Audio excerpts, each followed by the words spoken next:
നമ്മളെപ്പോഴും തറ വൃത്തിയാക്കാൻ മോപ്പ് ഉപയോഗിക്കാറുണ്ട്, എന്നാൽ മോപ്പ് വൃത്തിയാക്കാറില്ല അല്ലേ. അപ്പോൾ അതിടയ്ക്ക് നമുക്ക് അണുവിമുക്തമാക്കാൻ വേണ്ടിയിട്ട്, അതുപോലെ അതിനകത്തുള്ള അഴുക്കെല്ലാം പോയി കിട്ടാൻ വേണ്ടിയിട്ട് നമ്മൾ ബക്കറ്റിനകത്ത് ആദ്യം കുറച്ച് വെള്ളം ഒഴിക്കുക.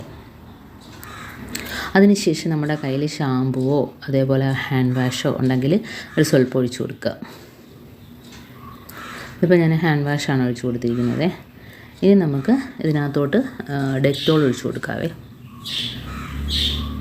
ഡെറ്റോൾ അറിയാമല്ലോ, നല്ലൊരു സാധനമാണ്, അണുക്കളെയൊക്കെ ഇല്ലാതാക്കും. അപ്പോൾ കുറച്ച് ഡെറ്റോളും കൂടെ ഒഴിച്ച് കൊടുക്കുക. ഇതിപ്പോൾ ഞാൻ ഇടയ്ക്ക് കഴുകാറുണ്ട്, അത് കാണിക്കുന്നതിന് വേണ്ടിയിട്ടാണ് ഒരു സ്വല്പം മാത്രം എടുത്തത്. നമുക്കിതിൻ്റെയൊക്കെ അളവ് കൂട്ടാം, അഴുക്കുള്ള അനുസരിച്ച് ഇതിൻ്റെയൊക്കെ അളവ് കൂട്ടിയെടുക്കാം കേട്ടോ. എന്നിട്ട് ഈ ഒരു വെള്ളം നമ്മളൊന്ന് ഇളക്കിയതിന് ശേഷം അതിനകത്തൊരു 10-15 മിനിറ്റോളം ഈ ഒരു മോപ്പ് നമ്മൾ അതിനകത്തോട്ട് ഇട്ട് വെക്കുക.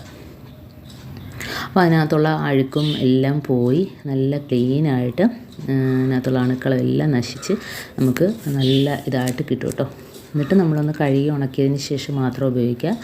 അപ്പോൾ ഇടയ്ക്ക് ഇതുപോലെ മോപ്പൊക്കെ ഒന്ന് വൃത്തിയാക്കി കൊടുക്കുക കേട്ടോ.